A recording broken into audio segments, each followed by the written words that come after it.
Assalamualaikum warahmatullahi wabarakatuh. Salam sejahtera untuk kita semua. Semoga Tuhan Yang Maha Esa selalu melindungi kita dan memberkahi kesehatan kepada kita semua, serta semangat untuk terus belajar. Bahasan dalam pertemuan kali ini pada mata kuliah teori akuntansi, yaitu kita akan membahas mengenai laba atau income, di mana income ini tentunya berhubungan dengan pendapatan untuk menghasilkan laba bagi perusahaan. Karakteristik laba berkaitan dengan identifikasi sifat dari laba, sehingga memungkinkan untuk menganalisis transaksi atau peristiwa yang dapat mempengaruhi terjadinya laba. Pengertian laba sendiri dianut oleh struktur akuntansi sekarang merupakan laba akuntansi yang menjadi selisih antara pendapatan dengan biaya. Sehingga untuk memudahkan dari pemahaman tersebut, dapat kita maknai bahwa laba itu adalah selisih antara pendapatan dengan biaya. IAI tidak mendefinisikan income dengan istilah laba, tetapi dengan istilah penghasilan yang dinyatakan dalam konsep dasar penyusunan dan penyajian laporan keuangan.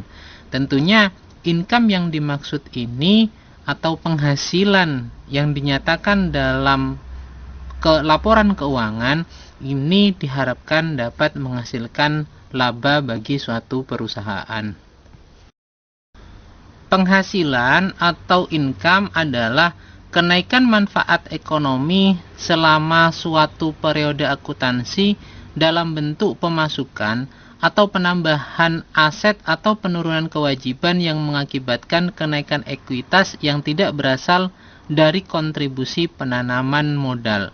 Sehingga dari makna tersebut, penghasilan atau income merupakan segala bentuk pemasukan atau penambahan aset dan yang juga menyebabkan adanya penurunan kewajiban.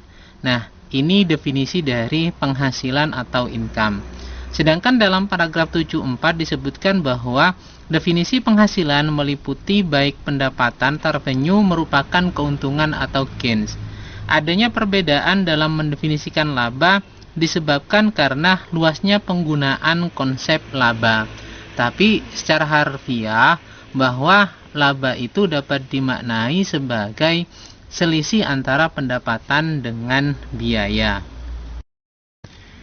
Fisher dan Bedford menyatakan ada 3 konsep laba, yaitu yang pertama basic income, yaitu menunjukkan konsumsi barang atau jasa yang dapat memenuhi kepuasan dan keinginan individu.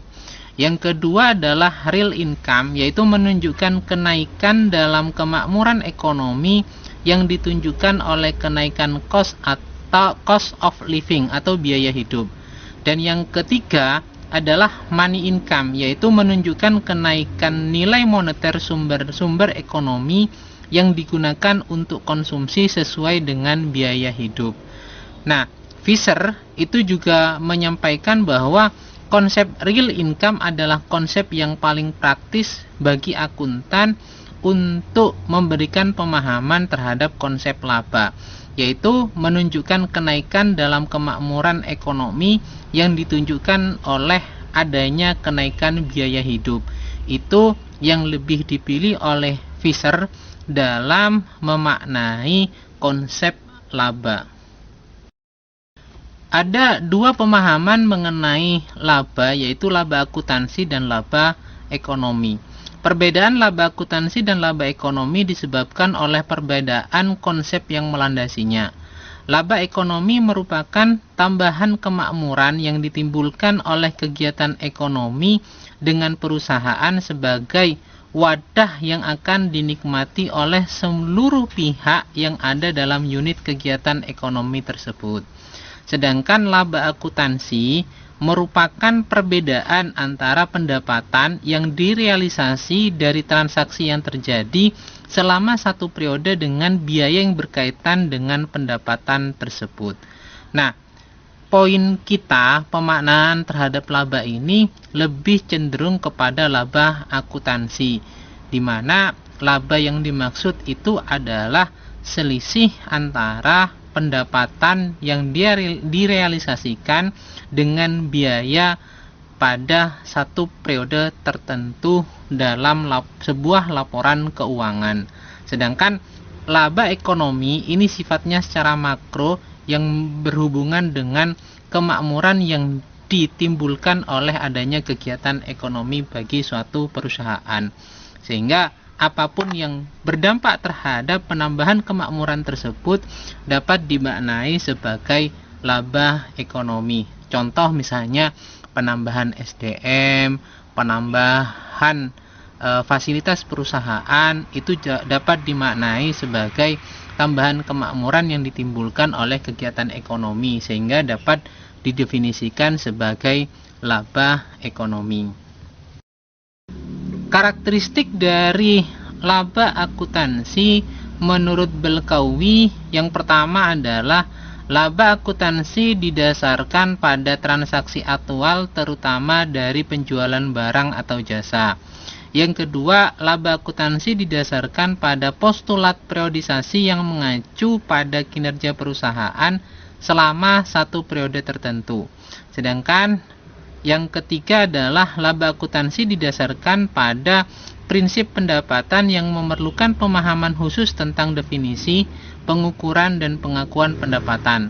Yang keempat, laba akuntansi memerlukan pengukuran tentang biaya dalam bentuk kos historis. Dan yang kelima, laba akuntansi menghendaki adanya penandingan antara pendapatan dengan biaya yang relevan. Ini 5 karakteristik laba akuntansi menurut Belkawi untuk menjelaskan terhadap laba akuntansi. Keunggulan dari laba akuntansi ini menurut Belkawi yang pertama yaitu laba akuntansi teruji dalam sejarah di mana pemakai laporan keuangan masih mempercayai laba akuntansi bermanfaat dalam pengambilan keputusan ekonomi. Laba akuntansi diukur dan dilaporkan secara objektif dan dapat diuji kebenarannya. Dan yang ketiga, atas dasar prinsip realisasi dalam mengakui pendapatan, laba akuntansi memenuhi kriteria konservatisme, artinya akuntansi tidak mengakui perubahan nilai tetapi hanya mengakui untung yang direalisasi. Sedangkan keunggulan yang keempat adalah laba akuntansi dipandang bermanfaat untuk tujuan pengendalian dan pertanggungjawaban manajemen. Ini 4 keunggulan laba akuntansi menurut Belkawi. Sedangkan kelemahan laba akuntansi menurut Belkawi itu adalah yang pertama, laba akuntansi gagal mengakui kenaikan nilai aset yang belum direalisasi dalam satu periode karena prinsip kos historis dan prinsip realisasi. Dan yang kedua adalah laba akuntansi yang didasarkan pada kos historis mempersulit perbandingan laporan keuangan karena adanya perbedaan metode perhitungan kos dan metode alokasi. Yang ketiga, dalam laba akuntansi yang didasarkan pada prinsip realisasi, kos historis dan konservatisme dapat menghasilkan data yang tidak konsisten. Ini kelemahan dari adanya laba akuntansi menurut Belkawi. Sedangkan menurut Hendrikson, kelemahan laba akuntansi yaitu yang pertama adalah laba akuntansi belum dirumuskan secara jelas. Yang kedua, belum ada dasar pengukuran dan penyajian yang secara teoritis dapat dipercaya secara mantap. Yang ketiga, praktek akuntansi yang diterima umum memungkinkan timbulnya ketidakkonsistenan dalam pengukuran laba periodik dari perusahaan yang berbeda atau antar periode akuntansi yang sama. Yang keempat, perubahan tingkat harga atau daya beli uang belum tercermin dalam laba akuntansi yang dihitung atas dasar nilai nominal uang. Yang kelima adalah informasi lain mungkin terbukti lebih bermanfaat bagi investor dan pemegang saham dalam pengambilan keputusan investasi. Itu kelemahan laba akuntansi menurut Hendrikson. Sedangkan tujuan pelaporan laba yaitu sebagai indikator efisiensi dalam penggunaan dana yang tertanam dalam perusahaan. Karena dengan adanya pelaporan laba, maka kita akan mengetahui tingkat efisiensi yang digunakan dalam operasional perusahaan.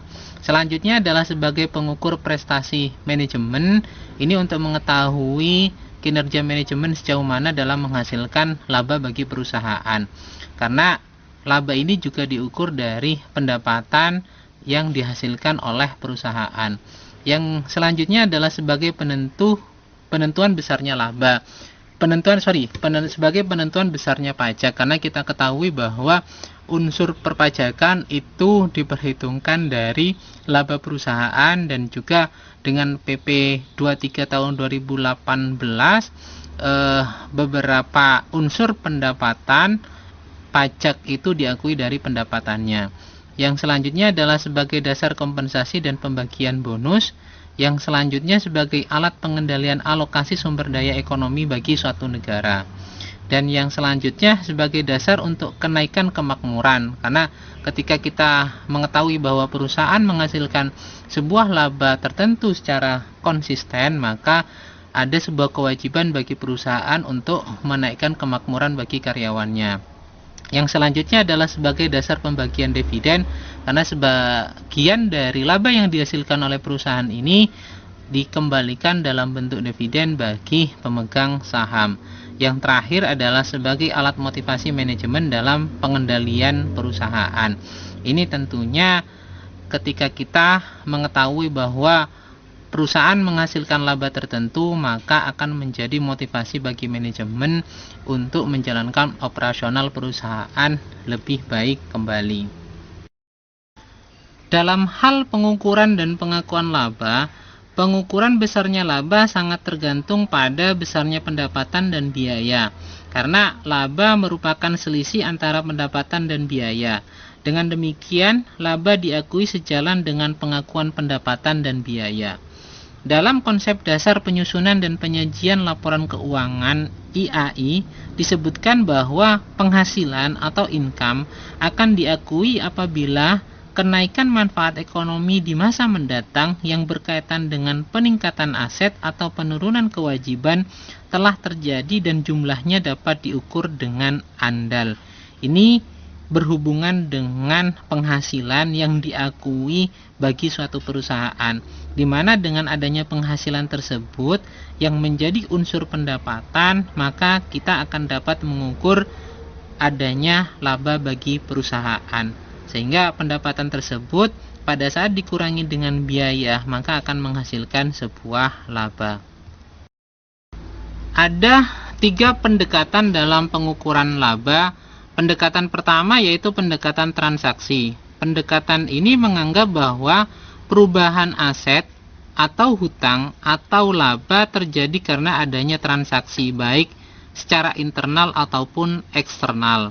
Nah, ini pendekatan pertama mengenai pengukuran laba, yaitu dengan adanya transaksi. Yang kedua adalah pendekatan kegiatan. Pendekatan ini merupakan perluasan dari pendekatan transaksi. Perbedaannya antara pendekatan transaksi dan pendekatan kegiatan, kalau pendekatan transaksi didasarkan pada proses pelaporan yang mengukur transaksi dengan pihak luar. Sedangkan pendekatan kegiatan didasarkan pada konsep peristiwa atau kegiatan dalam arti luas, tidak dibatasi pada kegiatan dengan pihak luar. Dalam bahasa sederhana, kalau pendekatan transaksi ini yang biasanya menghasilkan suatu transaksi penjualan dengan pihak eksternal. Yang ketiga adalah pendekatan mempertahankan kemakmuran atau capital maintenance concept. Dalam pendekatan ini, laba diakui dan diukur setelah kapital awal dapat dipertahankan. Kapital yang dimaksud adalah kekayaan bersih dalam artian luas dan dalam berbagai bentuknya. Dengan demikian, kapital diartikan sebagai sekelompok kekayaan tanpa memperhatikan siapa yang memiliki kekayaan tersebut. Ini 3 pendekatan dalam pengukuran laba. ada beberapa kebaikan dalam pendekatan transaksi, yaitu yang pertama adalah komponen laba dapat diklasifikasikan dalam berbagai cara, misalnya atas dasar produk atau konsumen. Yang kedua adalah laba operasi dapat dipisahkan dari laba non-operasi. Dan yang ketiga, dapat dijadikan dasar dalam penentuan tipe dan kuantitas aset dan hutang yang ada pada akhir periode. Yang keempat, efisiensi usaha memerlukan pencatatan transaksi eksternal untuk berbagai tujuan. Dan yang kelima adalah berbagai laporan dapat dibuat dan dikaitkan antara laporan yang satu dengan yang lainnya. Ini kalau kita mengukur laba dengan menggunakan pendekatan transaksi. Sedangkan bila kita melakukan pengukuran laba dengan pendekatan kegiatan, maka sisi baiknya adalah yang pertama, laba yang berasal dari produksi dan penjualan barang memerlukan jenis evaluasi dan prediksi yang berbeda dibandingkan laba yang berasal dari pembelian dan penjualan surat berharga yang ditujukan pada usaha memperoleh capital gain. Yang kedua, efisiensi manajemen dapat diukur dengan lebih baik bila laba diklasifikasikan menurut jenis kegiatan yang menjadi tanggung jawab manajemen, karena ini tidak selalu berhubungan dengan transaksi penjualan dalam kegiatan operasional perusahaan. Dan yang ketiga adalah memungkinkan prediksi yang lebih baik karena adanya perbedaan pada pola perilaku dari jenis kegiatan yang berbeda. Ini kebaikan dalam mengukur laba menggunakan pendekatan kegiatan. Bahasan selanjutnya yaitu berkenaan dengan income smoothing.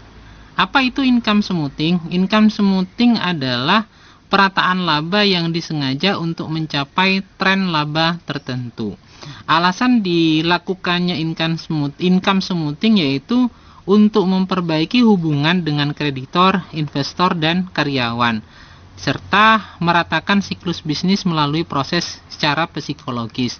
Ini alasan kenapa income smoothing itu biasanya dilakukan oleh perusahaan untuk melakukan pemerataan laba yang disengaja untuk mencapai adanya tren laba tertentu bagi suatu aktivitas perusahaan. Ada dua bentuk income smoothing, yaitu yang pertama adalah real smoothing dan yang kedua adalah artificial smoothing. Untuk real smoothing berkaitan dengan transaksi aktual yang dilakukan atau tidak dilakukan berdasarkan pada pengaruh perataan terhadap laba. Sedangkan artificial smoothing itu berkaitan dengan prosedur akuntansi yang diterapkan untuk mengubah kos atau pendapatan dari satu periode ke periode yang lainnya. Tindakan yang disengaja atas level biaya yang dilaporkan atau real smoothing, metode pelaporannya menggunakan artificial smoothing. Ini yang biasanya terjadi dalam membuat income smoothing pada suatu perusahaan. Barnes membedakan tiga dimensi income smoothing, yaitu yang pertama adalah perataan melalui terjadinya peristiwa dan atau pengakuan peristiwa. Artinya, manajemen dapat menentukan waktu terjadinya transaksi aktual sehingga pengaruh transaksi tersebut terhadap laba yang dilaporkan cenderung rata sepanjang waktu. Yang kedua adalah perataan melalui alokasi sepanjang periode atas dasar terjadinya dan diakuinya peristiwa tersebut. Manajemen memiliki media pengendalian tertentu dalam penentuan laba pada periode yang terpengaruh oleh kuantifikasi peristiwa tersebut. Dan yang ketiga adalah perataan melalui klasifikasi. Jika angka-angka dalam laba rugi, laporan laba rugi selain laba bersih merupakan objek dari perataan laba, maka manajemen dapat dengan mudah mengklasifikasikan elemen-elemen dalam laporan laba rugi sehingga dapat mengurangi variasi laba untuk setiap periodenya. Dalam pengungkapan laporan keuangan, secara disclosure itu tidak boleh menutupi atau tidak boleh menyembunyikan sesuatu dalam hal laporan keuangan yang diungkapkan. dikaitkan dengan laporan keuangan harus memberikan informasi dan penjelasan mengenai aktivitas real dari unit usaha tersebut. Informasi tersebut itu harus lengkap, jelas, tidak membingungkan, serta dapat menggambarkan secara tepat mengenai kejadian ekonomi yang berpengaruh terhadap hasil operasi unit usaha tersebut. Ini mengenai pengungkapan laba yang dihasilkan pada transaksi pendapatan dan biaya yang disajikan dalam laporan keuangan suatu perusahaan. Dalam konsep pengungkapan itu harus cukup, wajar, dan lengkap. Karena laporan keuangan itu ditujukan atau diungkapkan kepada stakeholder yang berkepentingan terhadap laporan keuangan tersebut, seperti investor, kreditor, pemegang saham, pemerintah, konsumen, karyawan, dan bahkan masyarakat umum. Dinyatakan oleh EASAB dalam SFAC nomor 1 bahwa pelaporan keuangan itu harus memberikan informasi yang berguna bagi investor potensial dan kreditor dan penggunaan lainnya dalam rangka pengambilan keputusan investasi secara rasional, baik secara kredit dan keputusan sejenis lainnya. Sehingga dalam pengungkapan laporan keuangan itu harus cukup, wajar, dan lengkap. Ini materi yang bisa saya sampaikan mengenai laba yang berhubungan dengan income untuk mata kuliah teori akuntansi pada pertemuan kali ini. Mudah-mudahan dapat dipahami dengan baik. Bila ada hal yang kurang berkenan, saya mohon maaf sebesar-besarnya. Saya akhiri, wabillahi taufik wal hidayah. Wassalamualaikum warahmatullahi wabarakatuh. Jangan lupa untuk selalu menjalankan protokol kesehatan dengan baik dan jaga kesehatan. Terima kasih.